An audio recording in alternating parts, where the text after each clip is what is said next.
নভেম্বরের মাঝামাঝি থেকেই এবারে শুরু হয়ে গিয়েছে ঠান্ডার আনাগোনা।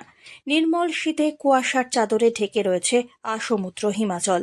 শীতের হাওয়ায় শুধু আমলকির ডালেই নয়, নাচন লাগে বিভিন্ন পক্ষীরালয়গুলিতেও। শীত পড়ার মুখেই অক্টোবরের শেষ থেকেই পরিযায়ী পাখিদের আনাগোনা শুরু হয়ে যায় ভারতের বিভিন্ন স্থানে। জানুয়ারি মাস পর্যন্ত থাকে এই অতিথি পাখিরা। ঠিক সেই মতোই শীতের শুরুতেই কয়েক হাজার পরিযায়ী পাখির আনাগোনা শুরু হলো তামিলনাড়ুর থুডুকুডি লেকে। বিচরণ করছে অগণিত পরিযায়ী পাখি। হাজার হাজার মাইল দূর থেকে এইসব পরিযায়ী পাখিরা এসে মোহময়ী করে তোলে প্রকৃতি এবং পরিবেশ। সুদূর সাইবেরিয়া, মধ্য এশিয়া, দক্ষিণ চীন, লাদাখ থেকেও এইসব পাখিরা আসে। এরই মধ্যে বিভিন্ন প্রজাতির দুর্লভ হাঁস, ছোট কানপেঁচা, তিতাস পাখি, তিশাবাজ, জিরিয়া, টিটি, মনকাণ্ড, চখাচখি পাখি সহ অন্তত 50 থেকে 55 প্রজাতির বিভিন্ন পাখির আগমন ঘটে এখানে। এদিকে শীতের মরশুম শুরু হতেই তামিলনাড়ুর কিলিউর হ্রদে বিপুল সংখ্যক পরিযায়ী পাখিরা উড়ে আসে। পক্ষীপ্রেমীরা হ্রদটিকে পাখির অভয়ারণ্য বলে থাকেন। এই সময় হ্রদটিতে সারা বিশ্ব থেকে 40টিরও বেশি প্রজাতির প্রায় 25,000 পরিযায়ী পাখি দেখা যায়। Northern pintail, brown shrike, garganey, northern shoveler, black tailed godwit, cotton pygmy, goose, open billed, স্টকার্সের মতন প্রচুর পাখি এই সময় এখানে এসে উপস্থিত হয়।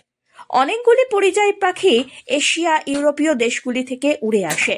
তাদের দেশে ঠান্ডা আর তুষারপাত থেকে রক্ষা পেতে এখানে উড়ে আসে এই সব পাখিগুলি। এক কথায় তামিলনাড়ুর এই হ্রদটি পাখিদের জন্য যেন স্বর্গরাজ্য বলে পরিচিত। I have been watching birds for the last 40 years in and around Trichy. Trichy is a very potential area for avian flora because it has both types of habitats, both wetlands and dryland. Especially the dryland in the Thorayur and Pachamale area support a large number of raptors and other carnivore birds. Whereas the other side of the Trichy, which is a wetland, which is fed by river Kaveri, has numerous water bodies which support waterfowl. Especially the Kiliyur Lake is a very interesting area where you have around 160 species of birds, including some 70 migratory birds. It is a IBA site, important birding area sites, which supports a large amount of waterfowl. The migratory birds comprises mainly of ducks like shoveler, gargani, Vijayan and other ducks. And also the raptors also like great spotted eagle come there to feed on the waterfowl. এদিকে শীত পড়তেই তুষারপাত শুরু হয়ে গিয়েছে পাহাড়ে। ঘন তুষারের চাদরে ঢাকা পড়ল ভূস্বর্গ। প্রত্যেক ডিসেম্বর থেকে তুষারপাত হলেও এবারে একটু আগেই বরফ পড়া শুরু হয়েছে কাশ্মীরে। সেই মতো দেখা গেল স্নোফল শুরু হয়েছে, যা পর্যটকদের কাছে একটি বাড়তি পাওনা। বরফের মধ্যে নেমে হুটোপুটি করতে দেখা যায় পর্যটকদের। এক কথায় শীতের আমেজে মেতে উঠল গোটা দেশ।